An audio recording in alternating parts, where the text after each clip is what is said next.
Welcome to week 16 of the Mama Stay Fit Pregnancy Week by Week update. In this video, you're going to learn what to expect in your pregnancy. How is your baby developing this week? What can you expect for yourself through the week 16? And then also, how am I feeling during my pregnancy? I am currently pregnant with my fourth baby, and so I'll be sharing how I am feeling from week to week, all the way from week 4 until whenever I give birth, which is hopefully before 42 weeks. So Roxanne, what can we expect with a baby at week 16? All right, week 16. I don't have enough fingers for this. 16 weeks. Baby is the size of a hacky sack. What does your app say? This is dill pickle, but her personality is not a sour. Whatever that means. Hopefully not. Do you crave pickles as well? No, but I will tell you, my entire Instagram feed is pickles. Pickle ice cream, pickle cupcakes, pickle bouquets. Have you been looking at pickles? I have not been looking at pickles, but I do send them to people when I run across some going, oh, that's so probably, maybe that's why. That's probably why. All right, but what is happening to baby other than they are the size of hacky sack and Gina has a weird pickle Instagram feed? Is baby's ears are fully developed now, so they can still continue to hear you. So continue talking and singing to your baby, as well as their eyes now can start to see light. I don't know how much light they're going to see inside of your womb, but they can start to see it now. Their facial muscles are starting to develop, as well as their taste buds. Right now, they're really only tasting amniotic fluid, so nothing, exotic inside the womb, but they can start to taste things in different flavors, which is kind of cool. Their toenails are starting to form now as well. It does take a while for them to form, like 20 weeks before those toenails are fully developed, but it's kind of cool. You can imagine getting little pedicures for baby girl. Now she has something there to paint.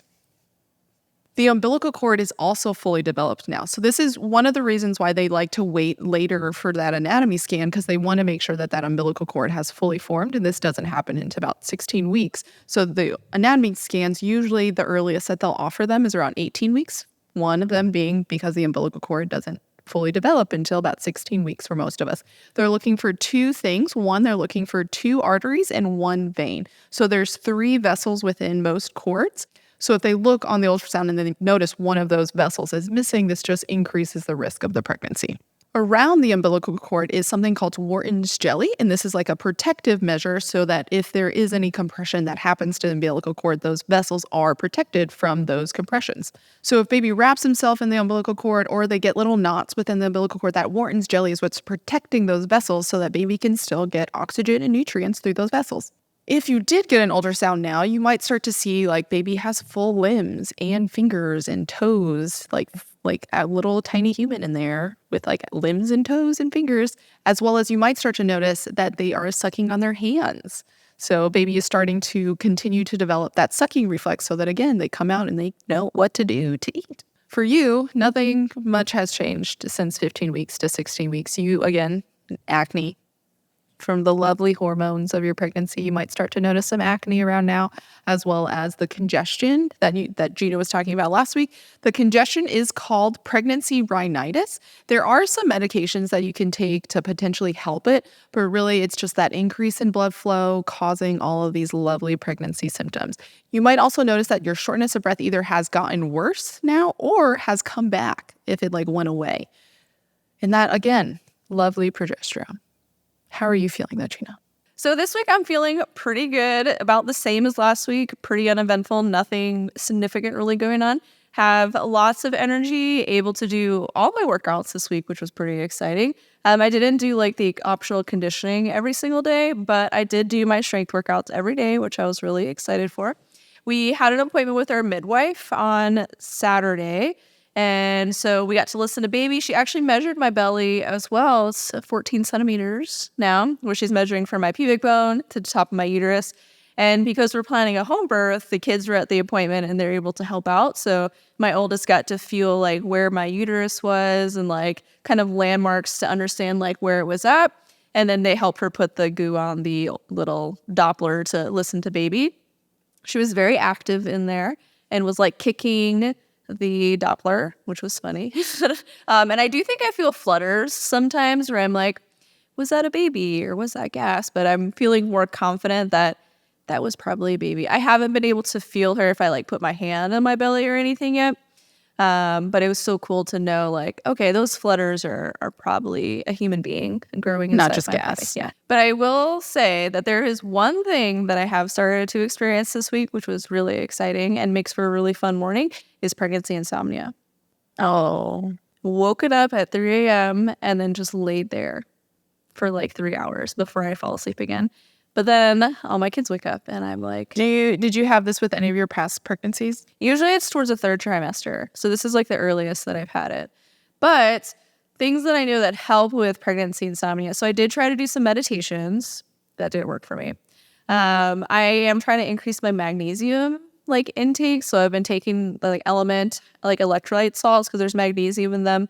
And then also taking like baths at night that has like a Epsom salt soak to see if that helps. I have like some sleep insomnia soaks and stuff.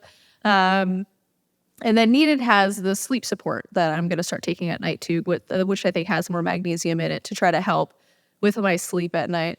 So hopefully those things help. The meditations didn't work for me, but I know that that is something that could be beneficial to somebody. And then I'll probably start trying to drink like cherry tart juice at night to help, because that can also help with like going to sleep.